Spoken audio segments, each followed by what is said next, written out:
So really Dolores came from, it's an homage to my mom. And so 2016 was such a wild year because I had my second son, and then my mom died suddenly in December of 2016. And so we already had our 2015 entourage, and we were trying to think about what we wanted to name it.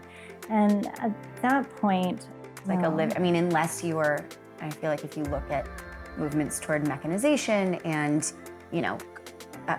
commercial yeast and chemical fertilizers, they're all in an effort to control natural cycles. Whereas the natural wine movement, for better or worse with that term, is like a reaction to that. And it's how do we allow nature to run its course? And you can't put a timestamp on that. We've all been in scenarios where we are the only female voice. We're the only voice that without anybody to co-sign your thoughts, or that sometimes they get taken and repackaged, or you say something and somebody will say the exact same thing, right? That gets repackaged. Kate Payne-Brown is the winemaker at Oregon's first certified regenerative winery, Ambar Estate, as well as the owner and winemaker of her solo project, Call Me Dolores. She was the head winemaker at Stoller, running their reserve and sparkling programs for almost a decade, and was the assistant winemaker at Archery Summit for 6 years before that.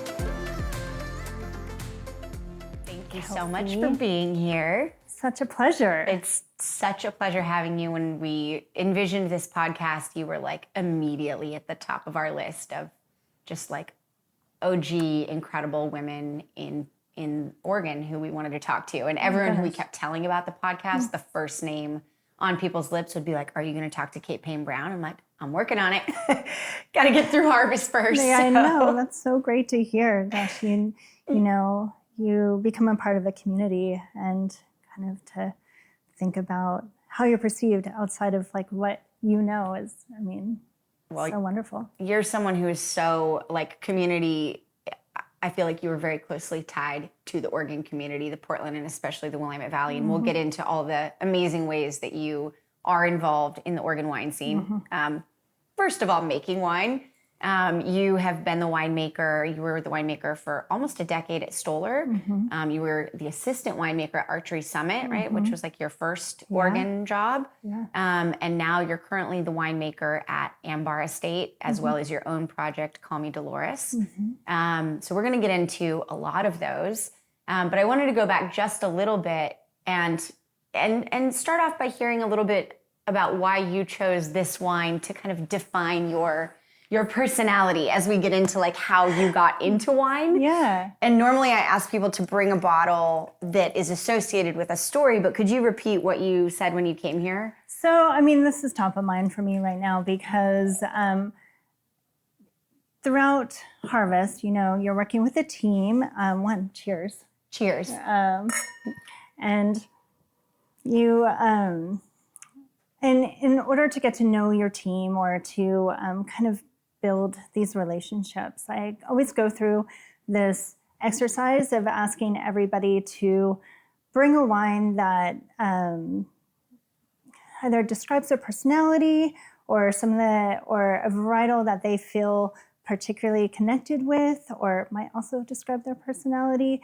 And it's something that we started when I was at Archery Summit. Wow. And I feel straight away, it was this opportunity to be and it became broader too. It's it doesn't even have to be a wine. Let's bring a beverage that might describe you. Or, and then we even went further where we would choose somebody out of a name out of a hat, and then you had to bring a wine that kind of you thought described the other person.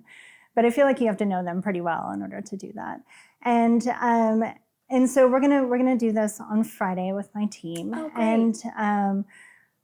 And in thinking about this, I was I think it's constantly evolving, but I decided to bring Nicolas Joly from the Loire Valley, a Chenin.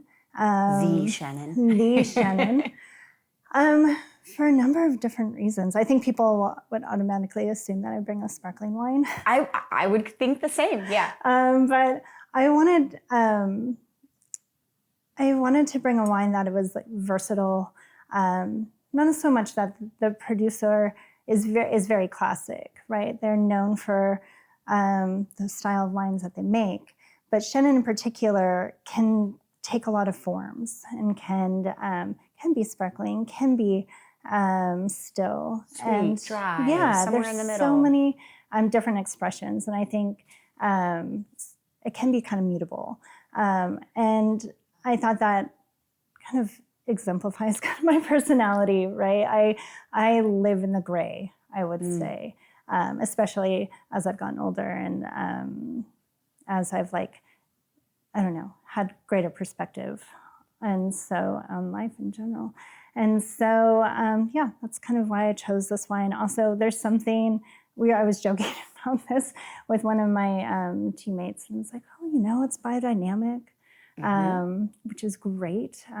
Where I often say that, the universe is my co-conspirator in addition to, checking my horoscope. But no, I just felt like this wine for this year resonated. Does the wine change every year? Yeah, it does actually. And I think it's changed.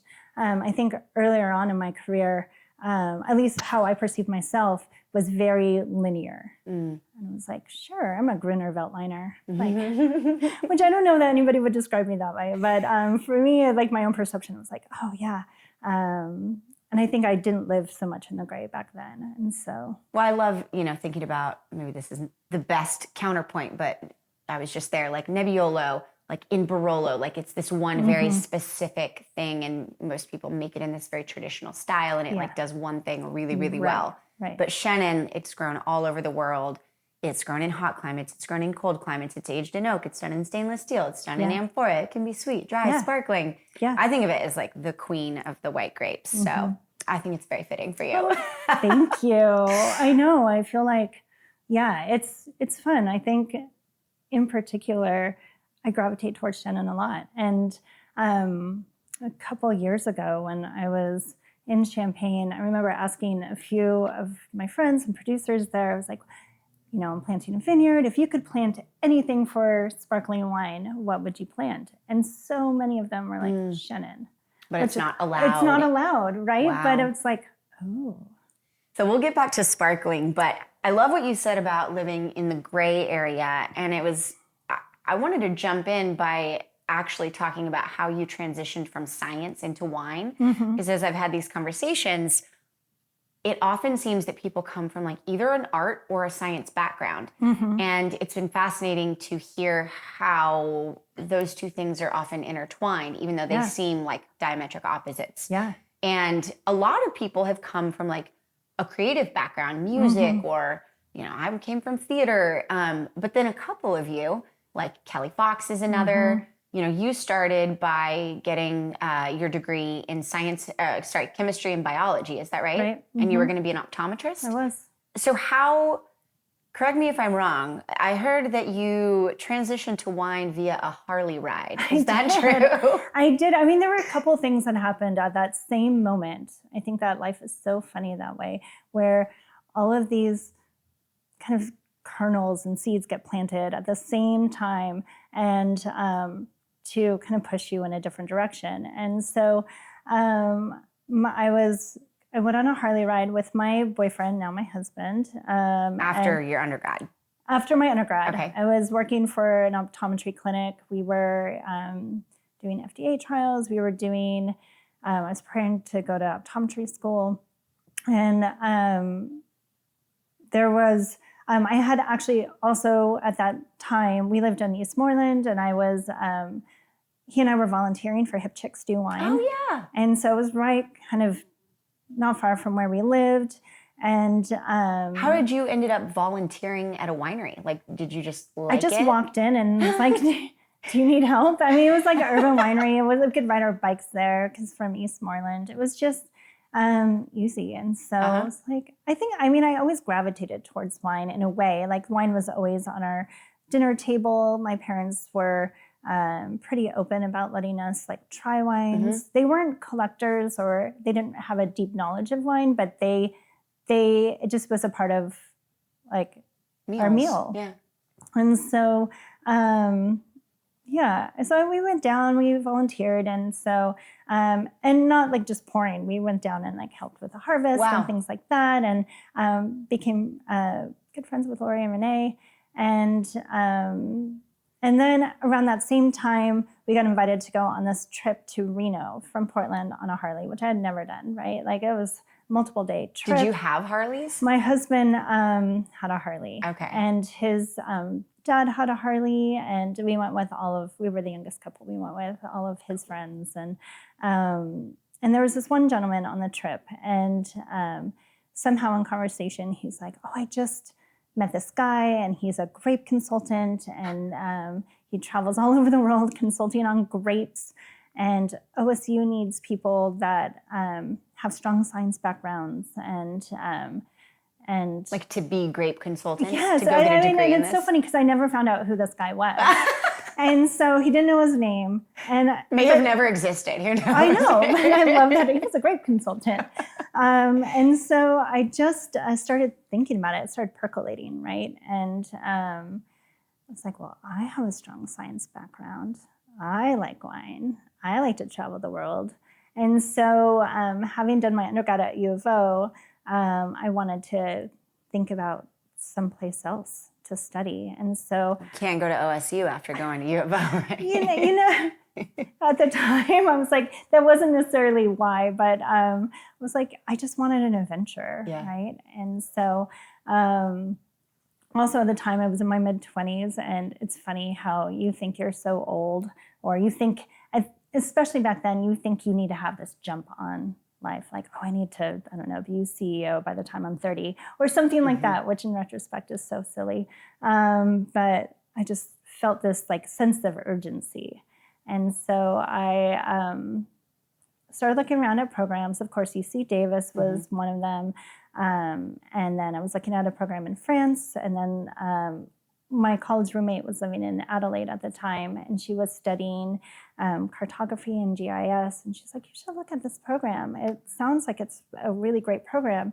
And I looked into it, and like the graduate program, the master's, they admitted such a small number of people from all over the world to go. I thought like 20 people for this like master's program in enology. For the University of Adelaide. University of Adelaide, Roseworthy, which is this just incredible program. Yeah. So I decided to apply, and I was like, we'll see. Had you drank Australian wines before? No, not really. I mean, not anything Probably that you weren't couldn't many get at like here. Trader Joe's. Like I can't even say that I was all that knowledgeable about wine. Like I knew about the process. I knew that I like to drink wine.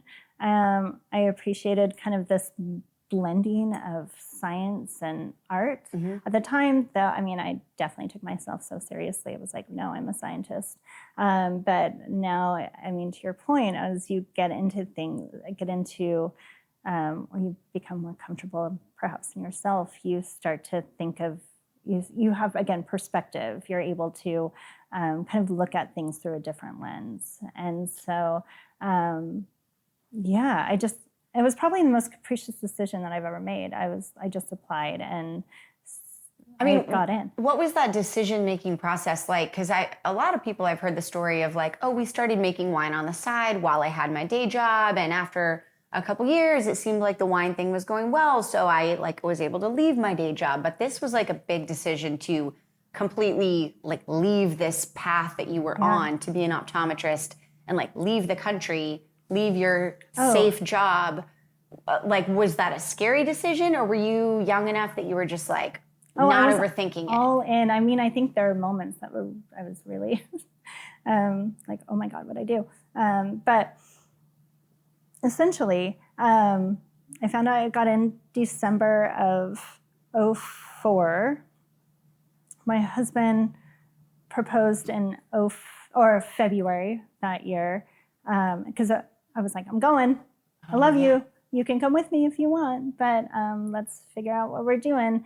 But I'm going to do this. And so he proposed, not that he had to. He was just like, well, I guess he said, if if I'm going to follow you across the world, then I'm going to follow you anywhere. Let's get married. And so we did. We got married in June, and then we left 3 weeks later. Wow. So my life completely changed directions in 6 months. And he ended up getting into wine because of you, right? Yep. So he wasn't into wine before you went to Australia, No. but he got a job in wine? Yeah, we got there, and he was looking in kind of the industry that he was working in at the time, and it was just so hard to find a job. I think South Australia in particular is pretty insular. You need to have a lot of connections, and so he was just having difficulty landing. Yeah. And so he's watching a lot of cricket. He learned a lot about cricket. It was the Ashes at the time, and he was getting to know, where we were living. I mean, he was living his best life, truthfully. But then it kind of came to a head where he was like, well, I can either go back and come back and work and then come back to Australia while you finish up. And kind of not long after we were discussing that, a friend was like, why don't you come work for Petaluma? Mm-hmm. And so she had really advocated for him. And I mean, I think we had only known her for a few months, and she's like, oh yeah, you need to meet Griffin. He's a legend. He's talked him up. Yeah, totally talked him up. And so in his interview, because Petaluma is affiliated with Argyle at the time, big connection. And there, I think it was Andrew Hardy and Colin Mashas, who are wonderful kind of legends of the Australian wine industry. And I think in his interview, they had asked if he had been to Lumpy's. Wow. Because out in the valley. Yeah, because it was right next to Argyle. And they had come here, and he's like, oh yeah, I've been to Lumpy's, and I've been out to the valley, and they gave him a job. So when I was going to do my degree and studying, he was working full time at Petaluma.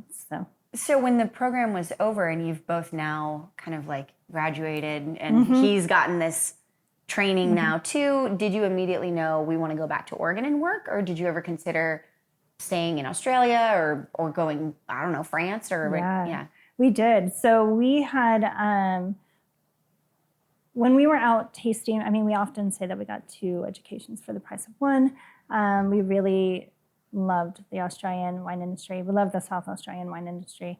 And so we had planned on going, well, I should back up a little bit. We were tasting a lot of wines there, and we kept this Pinot is really great, but, we really miss Oregon Pinot Noir. Yeah. Kind of proselytizing the good word of Oregon Pinot. This is good, but, and so we decided to come back and do a harvest here in Oregon with every intention of going back to Australia. Oh, okay. And so we had, so we came back, we did a harvest, and kind of had a loose contract waiting for me for a 4-year job. At Archery Summit? No, this was in Australia. In the Macedon Ranges. Wow. And so we're like, all right, I mean, we'll just go and then we'll go back. And so I got a job. It was at Archery Summit, and he got a job at Domaine Serene. And this was in 2007. And so we had already done a harvest in Australia. We're just coming back. And right after that harvest, which was a pretty big harvest, we both got offered jobs right after. And so it was like, oh, well, the jobs at these places don't come up very often, full-time jobs in particular. We knew that we wanted to end up here eventually. And so we're like, I guess it's a sign. Yeah. It was kind of what happened. And so, and I think we kept saying, we could always go back. We'll always. And then, of course, X amount of, a couple decades later, you're like, we're fully embedded here. Well, I'm impressed that, I feel kind of the same way in the sense that often if I make a decision, it's quickly, and if it feels right, I go for it. And I have other friends who are sometimes want to think about things for a long time. Yeah. And it seems like you're more in the former camp where you're like, oh, this thing is here, let's just do it. You used the word capricious before, but I'm curious, have you do you almost feel like that's a gut instinct thing or like intuition? Or has that changed over time as you've gotten older? I think up until that point, I would do a lot of research and I would really think about things a lot harder. And I think that was the catalyst for kind of trusting my instinct in a different way. Not to say that every decision I made was that kind of, what's the word I'm looking for? I guess capricious or fast. It was, there are often times that I've definitely like stewed on it and thought about things a lot. But yeah, it gave me the confidence to know that I'll land on my feet, I guess. Yeah. Well, and so you end up at Archery Summit, and correct me if I'm wrong, but was it a fully female winemaking Oh team? my gosh, we had so. And what year was this? Because that seems crazy. I know, it was before it was marketable. It was 2007 is when I was there to the end of about 2004, the very beginning of 2014. Wow. And so, yeah, Anna Matzinger was the head winemaker, and Lee Bartholomew was the vineyard manager, and they were both co-GMs at the time. And then we had, and then I was the assistant, and then we had Corey Beyer as a cellar master as well. But for the most part, we joked that we were almost fully women. So having that be like your first real winemaking job, did that, I mean, now you've worked at lots of different wineries, but how did that shape, like, were there things that you took for granted in that like hierarchy or operation that then you left and you're like, oh, that's not normally how things run, or I was spoiled in that way? Or Oh, it was such a wonderful experience, and it was so formative. It was, yeah, you know, one, Archery Summit at that point was all gravity flow. And so things just naturally took longer. For better or for worse, but you factor that into your operations. And so everything's on stillage, so you had to be able to roll barrels up and down the caves. We weren't using pumps necessarily for, we primarily used pumps for cleaning. you weren't pumping over, you're just punching down? No, we were pouring over. So you would pour, if you were, instead of a pump over, you would pour like the fermenting pull from juice the bottom into like a gravy boat, into like a bin, and then pour it over the top. And so rather than say like pump over for 10 minutes, it'd be like 3 pour overs. I know, we were totally time consuming. It was time consuming. I know, and and everything was kind of on this analog kind of method. And so, yeah, I mean, it was unfined, unfiltered. We, used native ferments. Wow. The fruit was in tank, for a long period of time.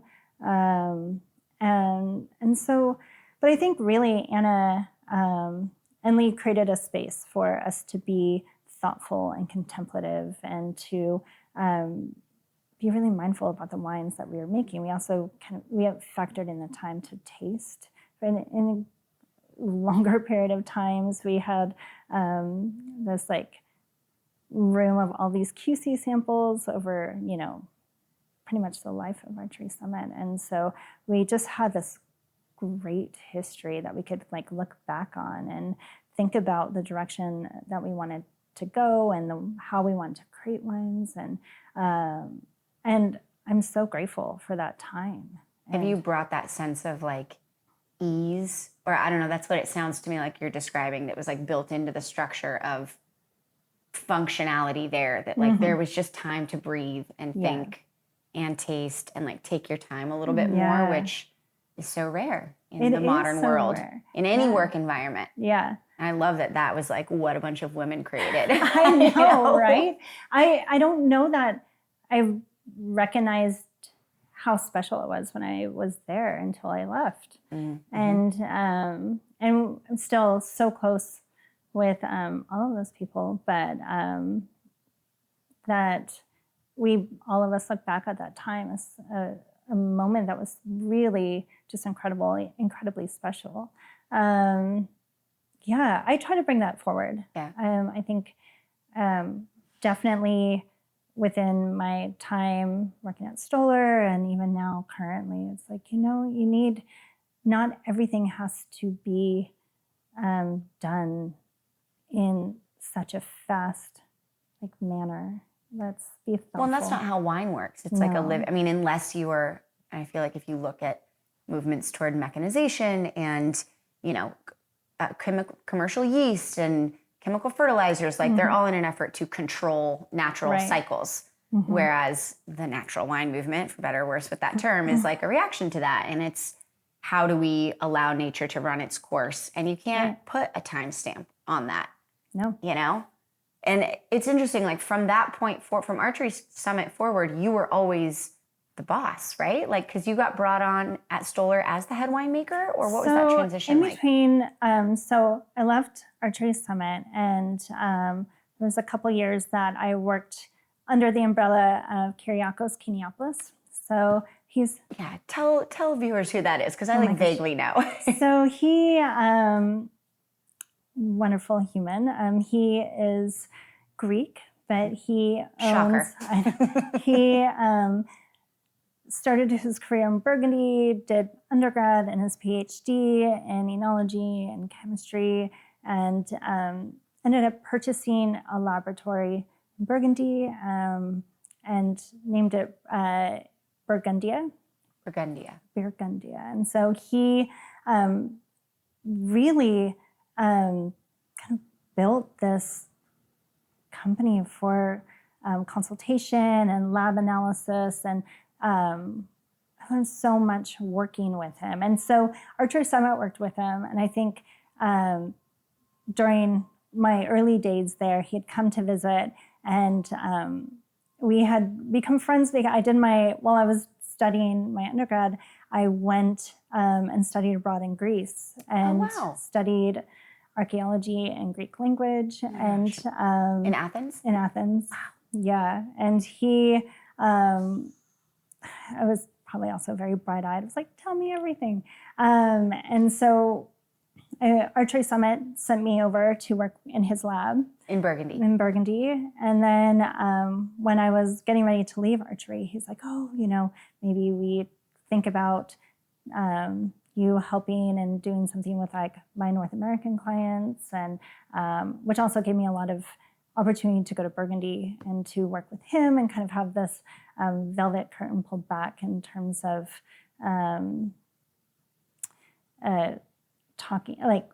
getting to taste a lot of amazing wines and kind of having this frank discussions on either challenges or direction. Yeah. And the paradigm is so different there in that a lot of producers don't necessarily run their own lab analysis, or they don't set up their own trials. And so he and his team will go in there and set up different trials for them. Is that because producers are kind of on such a small scale that they don't have the resources or the equipment? I don't know if it's so much the resources or if it's just, they focus on other things. And so so he has about, I want to say 400 clients in Burgundy, but then he travels constantly. He's, in Hungary and Italy and Spain. And, I think he now has a client in Kazakhstan. So you were living in Burgundy working for him? I wasn't. I was living here and kind of going back and forth and helping him with his business here and with his clients. Is this while you were at Archery Summit? Or it was after I left. Okay. Mm-hmm. And then at what point did Stoller come into the picture? So around that time, or a couple of years after that, Melissa Burr came and reached out and was like, Stoller's expanding, but we also want to start a sparkling program, and we're also wanting to. They were going to build this bigger winery and then keep the original winery for the reserves, and so she really asked me to come on to help or to lead the reserve and to build the sparkling program. All the fancy stuff. I know. Well, okay. Before we get into sparkling, I'm curious because you're assistant winemaker, then you're consulting, and then work ethic in general, because I know at this point also you're becoming a mother, which I want to ask about. Yeah. How did you always have a crazy work ethic? Was that something that your parents instilled in you? I think I just always keep busy. Yeah. And you grew up in New York City, or? I grew up primarily in Utah, but my parents were from New York City. Okay. And so they would send us back to New York in You the had like summers. the hustle and bustle in your blood. Oh yeah. I mean, yeah, you walk fast, you keep moving. My parents are both children of immigrants, and so they From where? So my mother's father's from the Philippines. Okay. And then my grandmother was Hungarian Jewish. Wow. And then my father's mother was from Quebec. So all over. And yeah. And they all end up in New York, obviously. I mean, it's where you how end it works. up. Yeah. And so, yeah, they, I think, it's just, they really kind of instilled this need for this like metric of success, right? Regardless of what it was. And so they didn't mind you switching from? I don't know that they understood what I was doing. I mean, back then the metric for success, if like, was like you were going to go into business, or you're going to be a doctor, or you're going to, do these like tried and true careers. And so I don't think any of so I guess I should backtrack. I'm a triplet. And Wow. So all three of us didn't go down those routes. I think I was... Of like doctor, lawyers. Right. Yeah. And I think there was a general expectation to kind of initially go through that or into that. My dad worked on Wall Street. He worked in business. And he... I think because of that, he was like, oh, you don't have to go into business, right? Like, not quite sure. But they managed to raise 3 kids that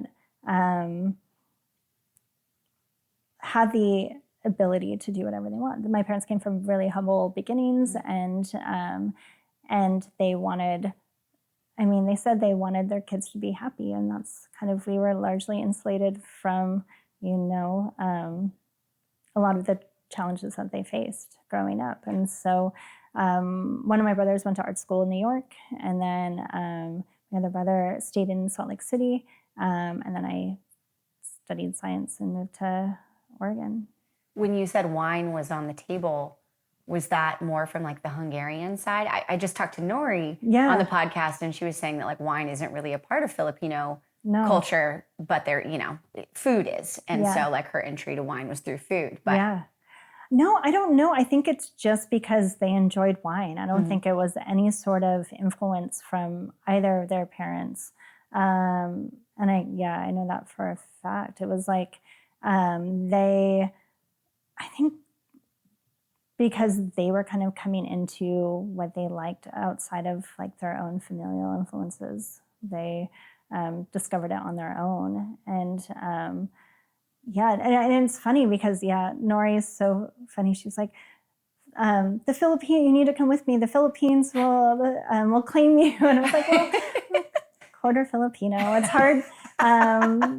It's so sweet. And it's because Ron from Okta, we joke because his family and my grandfather's family are from like the same island. Really? So like clearly we are cousins. But absolutely. Yeah, it's great. I think one of my brothers definitely identified with our Filipino heritage more so than I did. But yeah.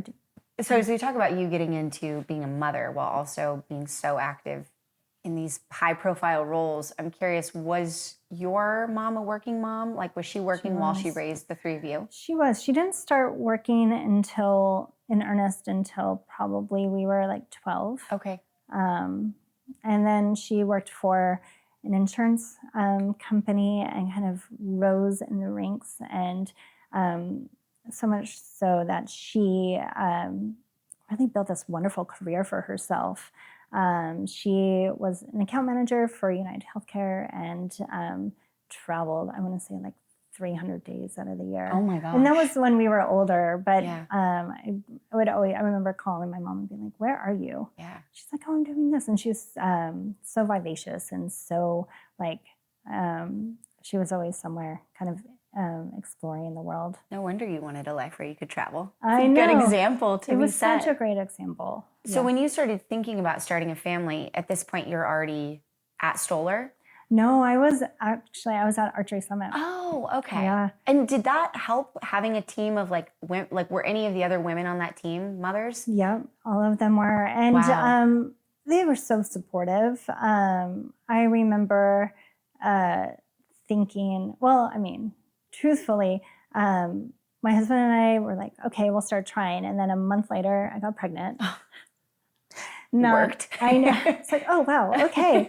And then I completely freaked out. Yeah. I was just like, how am I going to do this? I don't think I told majority of people until I was like 4 months, until I was like showing. And then anytime somebody would say, oh my gosh, congratulations, I would just start crying because I didn't know how I was going to, not that I didn't feel like I had support, but I didn't know how I was going to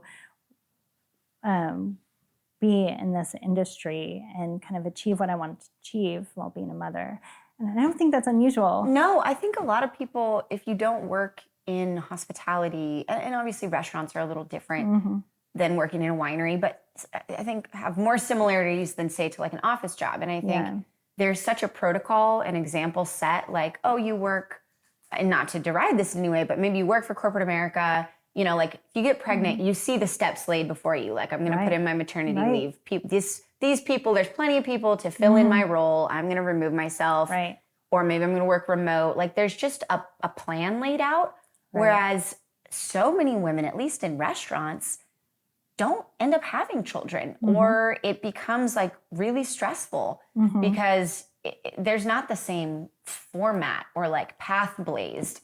And so did you feel like they were kind of like Anna and the women who had come before you were like, this is what we're going to do. You're going to leave for this amount of time. You can bring your kid if you want. Like they were so supportive. And all of that was kind of laid out for sure. But I still, being the assistant winemaker, I still, it's hard to just, no one is there to just replace you. And they certainly like picked up the slack. And of course, my oldest son was born in March, so it was perfect timing.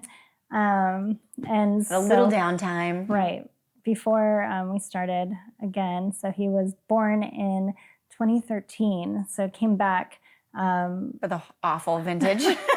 The horror vintage. For, really interesting vintage. Not stressful at all with a newborn. But monsoons. I know, so crazy. But, you muddle through it. And I think now, times have changed a little bit as well. And I like to hope that with more women in this industry, we've created like greater space for women to have a family and greater understanding. And I certainly hope so. And by the time you got around to your second son, like, I'm curious how you, like, I also was talking to Lois Cho on here and she was talking about the idea of like a harvest widow. But it's one thing if you are the winemaker. Yeah. And how did you navigate, being a mom and running Harvest when your kids were really little? So I was at Stoller for when I got when I had my second, and he was not incredibly well timed.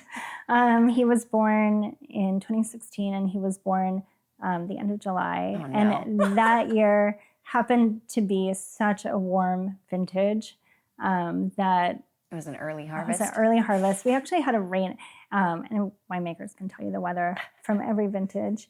But we must have had a rain event because the clusters were tiny in 2016. So I knew that things were going to ripen pretty quickly, and so I remember, on maternity leave, and for like a week.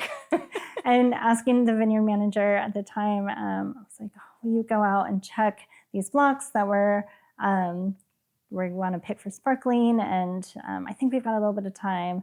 And he calls me and he's like, oh my God, they're at 18 bricks. And it was just such a hot year. And so I was like, okay, all right, we're doing this. So kind of strapped William onto me and went back to work. And it was so funny at the time. And actually, I think that's why he's so, William can go or do anything. He's always just like, all right, whatever.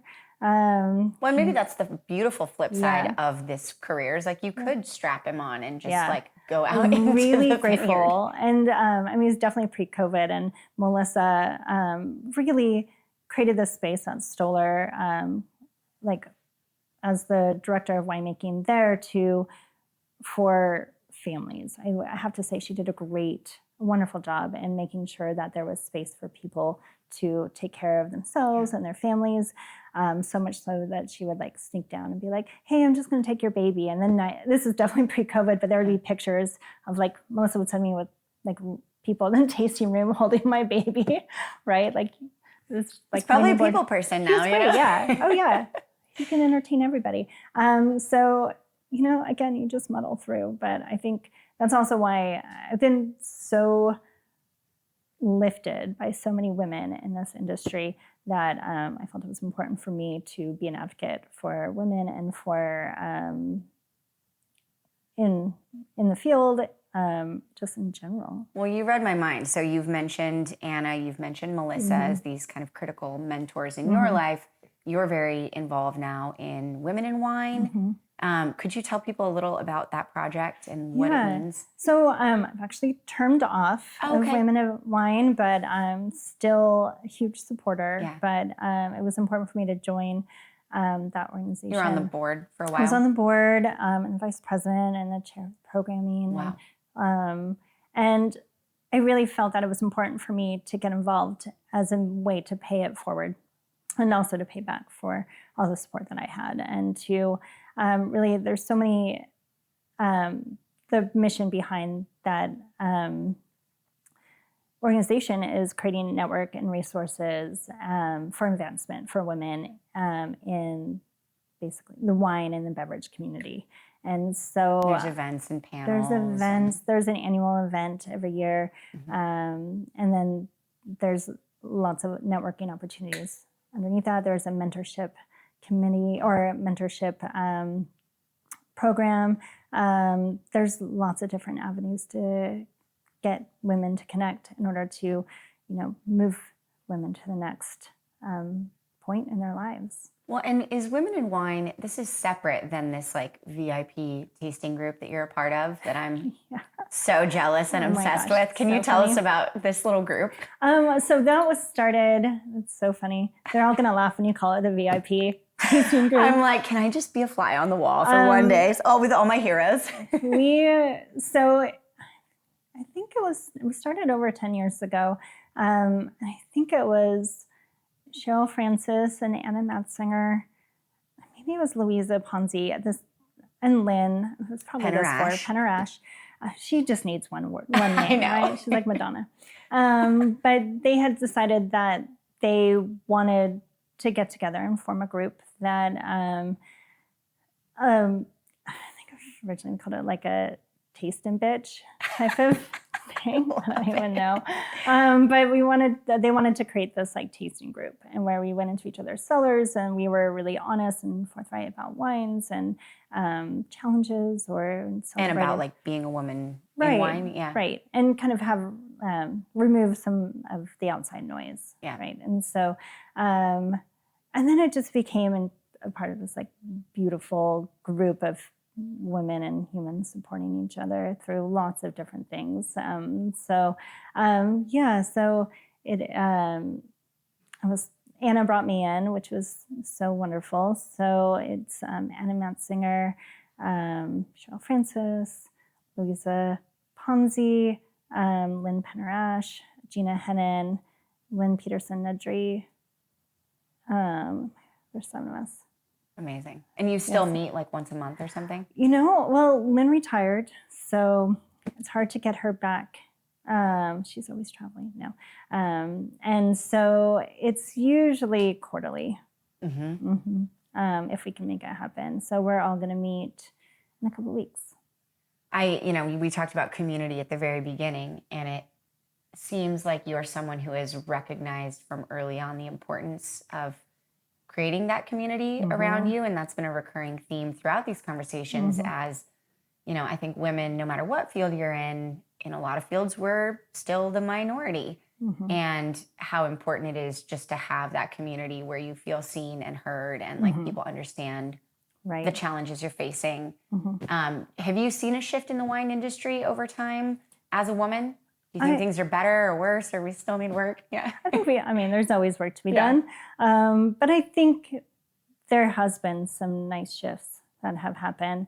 Our tasting group decided that we would have, we tried to make an annual thing, but then we realized that we all had full-time jobs and we couldn't make it happen. But we had a kind of an open forum for women in production to come and do a tasting and to do roundtables. And we had we had a lot of folks come. I want to say close to 100. Oh my gosh. And we called it was like, I think Lynn came up with it. It was like the only woman in the room, and then we crossed out only. And so it was like the women in the room. And so, because oftentimes we've all been in scenarios where we are the only female voice.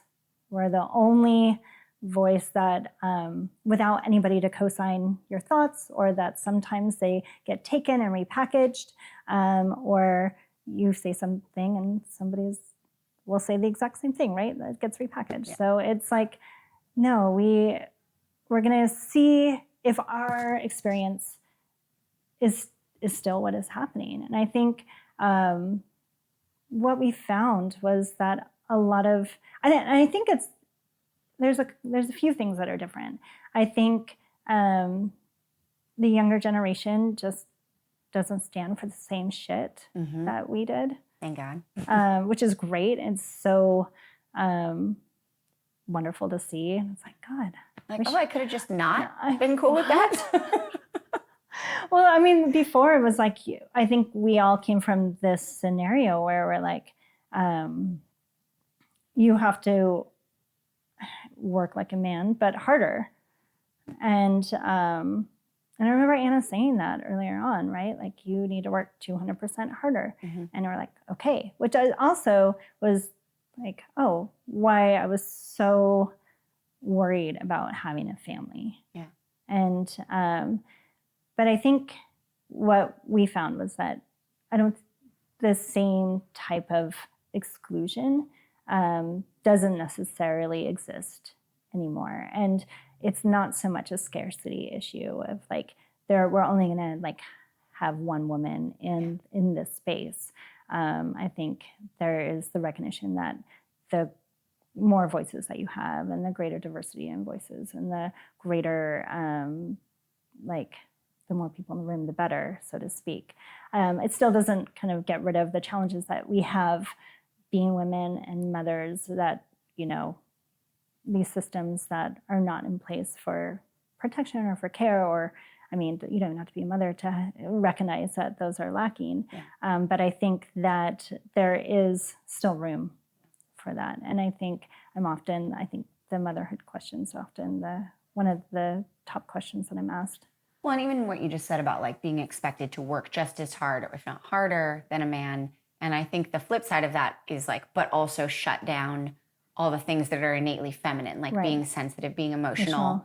And I've definitely felt that. And I'm like, I'm like I'm the boss at my restaurant. And I still feel like sometimes, it's like a bunch of guys in the room, so I don't want to like overwhelm people with my emotions or something like that. Right. And I love that your first like real foray into the wine world was with a bunch of women, because, and I'm realizing you have 2 brothers and 2 sons. Yeah, I know. Have you ever found that difficult, like to tap into like your feminine side? Oh no, I lean hard into it. And my sons are, probably going to be better for it, I would say. But yeah, I mean, I also, to your point, I want to recognize that like anger and is also emotion. Yes. And I think that is important to recognize. And this like curtness or diminishing of ideas is also a form of emotion, regardless, same with like that you see readily accepted in a lot of different meetings or anything like that. So, if we're accepting being snappy and rude, we should also accept someone needing to cry for a minute. Yeah. Or everybody processes emotions differently. And I mean, I'm grateful now at this point that I can recognize that and have perspective, that different perspective. But I mean, that was so hard for me early on because I think I tend to be pretty emotional. Which is such a beautiful quality. I'm like trying to learn that now as an adult because it was so trained out of me as a kid, you know? Yeah. So I want to make sure we talk about sparkling wine. Could you tell us how you got to this amazing project, Call Me Dolores, and like what began your love affair with sparkling wine? Because you have like a long history with it, right? Yeah. It's so funny because I don't know that there's one moment that it wasn't like this aha moment that kind of captured my love for sparkling. I think I always enjoyed sparkling wine. It was always something that I gravitated towards. And I think I probably said it often enough that people just began to associate me with sparkling wine and champagne. It's a good thing to be associated with. I'm not mad at it. But you weren't making it at the time. No, I wasn't. So when I was studying in Australia, my husband worked for Petaluma, and they, much like Argyle, had a really robust sparkling program. And so had really started to learn about it there. And I think I just kept saying that I was going to focus on sparkling wine. So much so, I mean, again, be careful what you throw into the universe. I think that people are like, oh, you should just, here, we're going to give you this opportunity. And so in 2015, we decided to, my husband and I already had a project called Nagy Brown, and we were making some Pinot Noir. And somebody reached out and was like, oh, you should split this acre of Pinot Gouge with us. And I was like, oh, I've never heard of Pinot Gouge. And so Pinot Gouge. If people don't know what Pinot Gouge is, it's like a mutation of Pinot Noir. Yeah. So it was propagated on Henri Gouge's property. And it's a white grape. It's a white grape. It's a lot like Pinot Blanc, but it definitely has some different presentations and definitely has this bright acidity and minerality.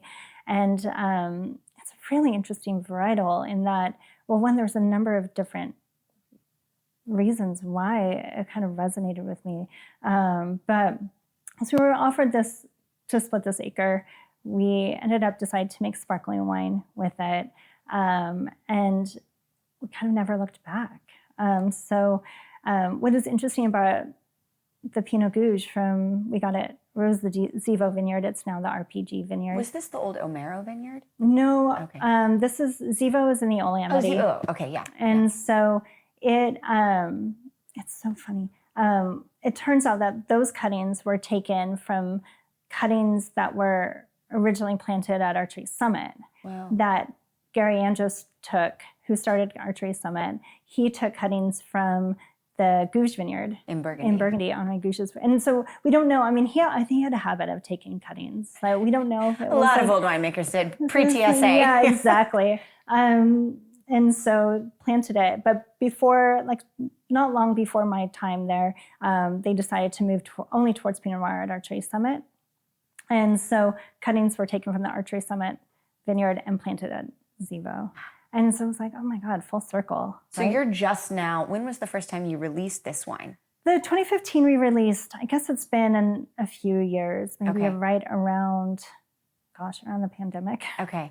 We're almost out of the 2015. And so down for the last handful of cases. And you just make sparkling, right? We did make a Pinot Noir as well. Okay. So we have a 2018, and then this year we're making more of a chillable red carbonic style Pinot because I have a friend in Salt Lake City who has a restaurant group, and he was like, let's collaborate on a project. And I was like, great, let's do. So we decided to make something that was going to be able to be by the glass and something that was fun and not quite as serious. And so, yeah, TBD. And tell us about the name, Call Me Dolores. So really Dolores came from, it's an homage to my mom. And so 2016 was such a wild year because I had my second son, and then my mom died suddenly in December of 2016. And so we already had our 2015 entourage, and we were trying to think about what we wanted to name it.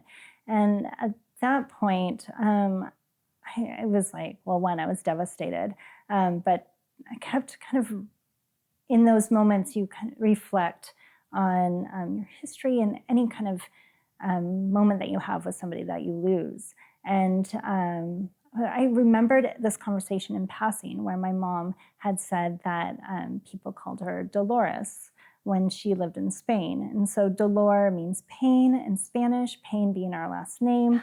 It was kind of like calling, it was a term of endearment. It was like calling somebody their last name. And so when she lived in Spain, this was in the early 70s, she just went by Dolores. And it was, and I was like, of all the conversations that you can have, it's like, oh, I remember that one. It was said some kind of in passing. And I was like, well, I love this idea of adventure and this idea of having an alias and this moment where you can kind of reinvent yourself to a degree. And so I was like, and that's kind of my alias as well. My last name is still Payne. Just added a Brown to it. And so we decided to really lean into it. Did your mom drink sparkling wine? I mean, my mom was a lot of fun. She definitely did. My mom loved a good cocktail as well. But yeah, she, we all called her Char. And so whenever she was visiting, people would be like, Char's in town, and they would show up. And so much so that and she was up here frequently, people would like come from Portland out to McMinnville, or everybody was like, if Char's in town, we're meeting up. And so she was so much fun, and she was always the life of the party. And so it seemed to resonate that our wine brand would be called that. Especially when it's centered around bubbles, because right. Nothing says a party more than bubbles. I know. And so, yeah, I'm really excited. This year we decided to expand a little bit. We got some more Goujon, which is exciting, but we also made a Pinot Meunier as well. I know. So people, where can people find these wines? And I realized we didn't talk about Ambar either, but Ambar is also an amazing project. Well, Ambar is a project that is a new project. And so, yeah, Ambar. Which you're the winemaker for, but it's not necessarily yours. Okay. No, but it's, beautiful tasting room. Yeah, beautiful tasting room. It's exciting. And what grapes are you making through on Ambar? So Chardonnay. Pinot and Chardonnay, and we'll be doing some sparkling as well. Cool. So for the most part, the Dolores is at a few places in Portland, Providore being one of them, and through our website. And we do pop-ups here and there, and a few different places like Park and Main, and all over McMinnville. So, and if people want to follow along just with you in your life or with Dolores, like are you active on social media anywhere? How should people stay in touch with all the news? Know. So the best way to follow me is on Instagram. And so you can either Kate Payne-Brown, Kate_Payne_Brown, and or Dolores is Have You Met Dolores? So Have You Met Dolores? So you get the point. You get it. So yeah, that's the best way to find out. Well, thank you so much for coming in. This was such a pleasure. Oh my gosh. I admire you so much. I know, right? What? We're done? I know. At the end of all these conversations, I'm like, I could talk for another 3 hours. I want to ask you more things. I didn't even get to ask you what wine you would be. I'll have to think about that and get back to you. I'll put it in the comments section of this video. I love it. It would probably depend on the mood and the season. Right? And I know. I'm like, how do you pick just one? You don't, and that's why it changes. Well, and I thank you for making the time at the end of a busy harvest. You're probably exhausted, and it sounds like you have your harvest party this Friday. Amazing. Well, congratulations on a great vintage, and hope everyone goes out and tries Dolores, comes and visits at Ambar, and just follows along with all that you do. So thank you for being here. What a treat. Cheers.